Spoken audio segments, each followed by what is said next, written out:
Senator Al Franken today announced that he is resigning from the Senate amid a growing chorus of allegations made by not just women but also fellow lawmakers that have said it's a bridge too far. The latest accusation came from a congressional aide who says that Franken tried to forcibly kiss her after she appeared on his radio program in 2006 before he ran for Senate. Now, a slew of Democratic senators led by New York's Kirsten Gillibrand and Chuck Schumer called for Franken to step down. Well, turns out they got their wish.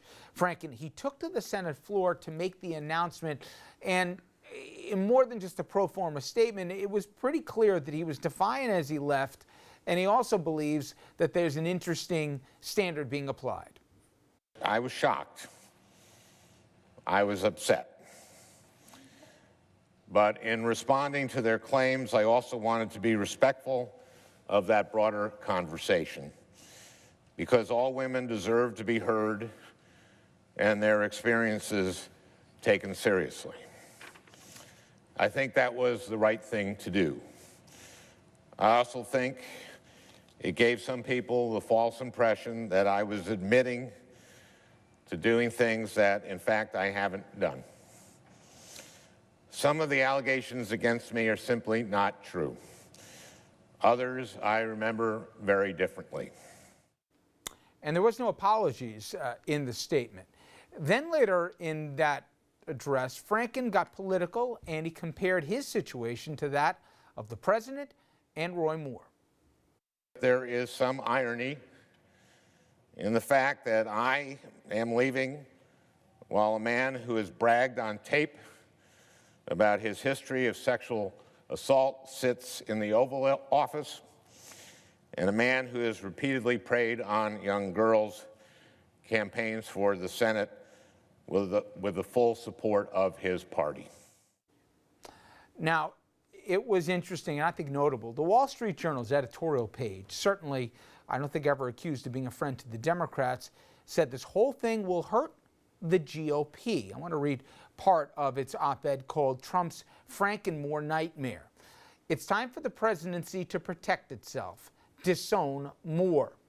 Going on to say the Democrats are eliminating their stains while the Republicans are endorsing theirs. You have to believe in magic to think this is going to end well for Republicans. I want to bring in our panel right now. Richard Brodsky is a former Democratic New York State Assemblyman. He's also a professor at NYU. Dominic Carter, political journalist and author. Scott Vanderhoff, a former 5-term Republican Rockland County exec and also co-chairman of the Palisades Institute of Dominican College. All right.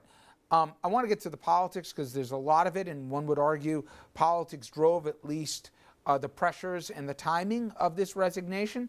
But first to what was said and to the points he made. And Dominic, there wasn't an apology in there. In fact, and I saw it live in its entirety, he made it clear that his biggest regret, it seemed, was that he wasn't more forceful in his denials.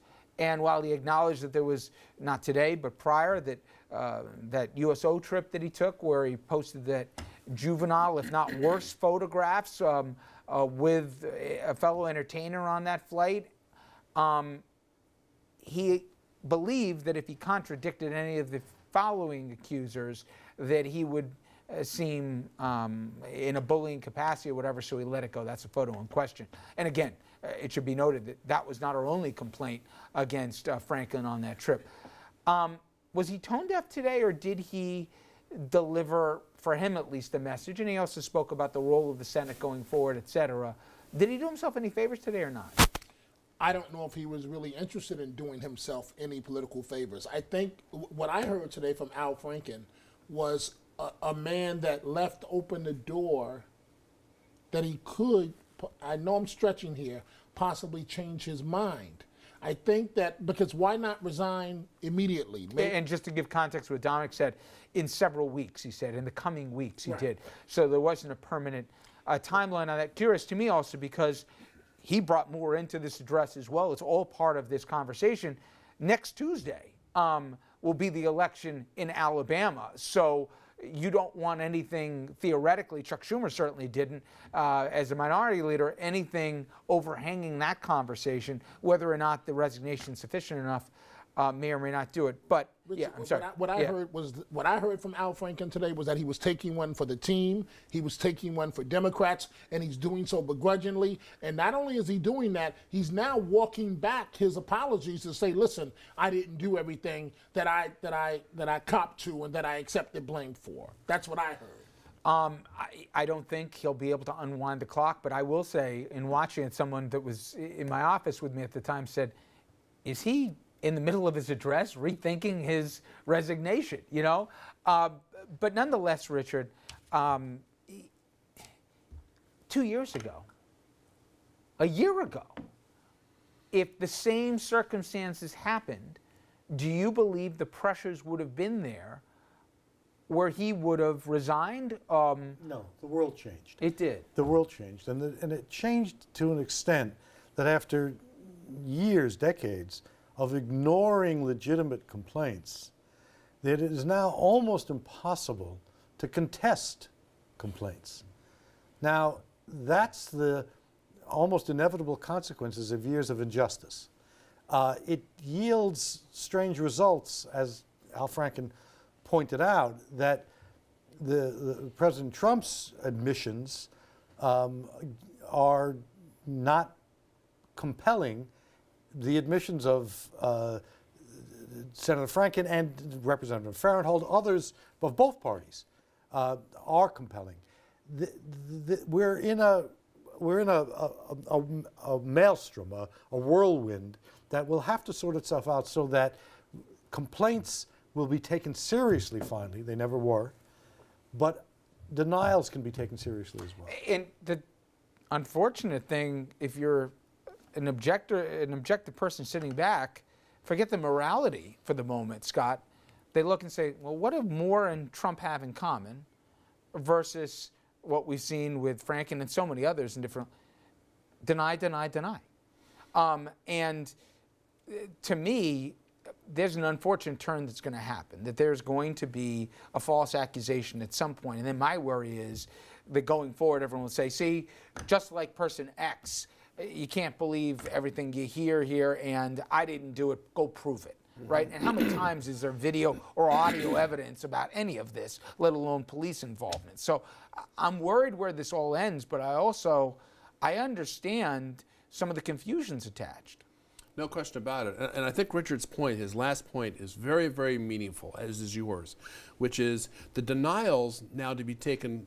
One needs to listen to the denials, and we're not doing that yet. I mean, it's too raw. The experience And I'll be also clear, there hasn't been a single incident to date where the accused has been in any way, shape, or form vindicated after the fact. So while this is hypothetical, what I'm saying, and I think probable that a certain point will happen, to date, everything Al Franken says, there is visual proof here with some of the stuff that happened on the trip. But I want to ask on a political statement, because I believe there was a push that has to do with Alabama, okay? That the Democrats wanted to get their house in order so that they had the moral high ground come next Tuesday, and that Republicans can't have revisionist history, what they said they do, if Moore, in fact, wins and wants to take a seat in Washington.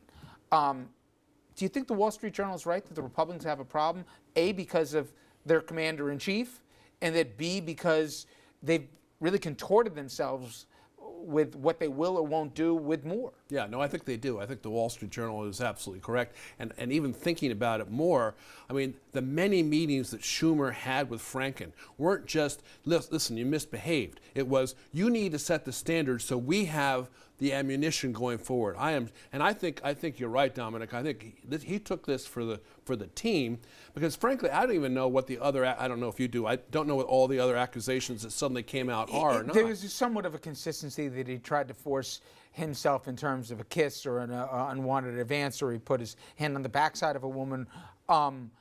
Nothing to minimize any of it. Again, I'd say that a year ago, I don't know where this would have gone. Yeah, but a year ago, the whole point of this is that the complainants were not taken seriously, and the institutions were structured so that they could not get justice. That's a big point. For now, for men to complain, but maybe some of them are innocent. Seems a bit weak and a bit late. It's not wrong, but it's not necessarily historically the way the system works.